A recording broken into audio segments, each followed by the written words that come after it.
Ciao Ligure, sono l'italiano, come stai? Mi sembri un po' confuso oggi. Confuso mi, mucco mi, ma donde, ma da che lao? Va bene, allora facciamo un po' questo test.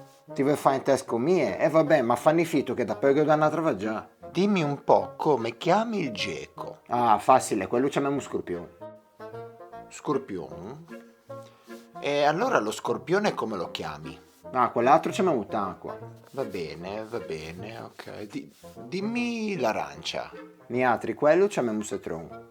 Ah, come in francese per limone? E noi, quello lì, niatri, chiamiamo limone. Mm, andiamo avanti, andiamo avanti.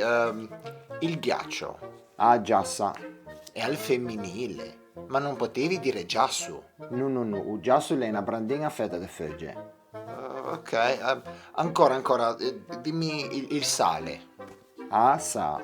Anche questo al femminile. E poi a dirti la verità, sa a me suona più come dire sala.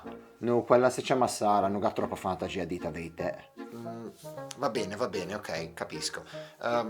Senti, dimmi questo, mare Uma, e il male? uma.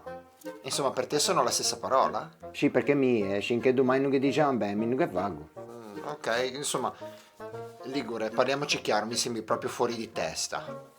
E italiano, stammi ben assenti, mi poteva stare qui a spendere non a parlare di etimologia dusenese e della storia della lingua, ma siccome non ho tempo da perdere dico solo questo. Le meglio essere matti come me che essere noiosi come tetti. Ciao. Ma che maleducato che sei.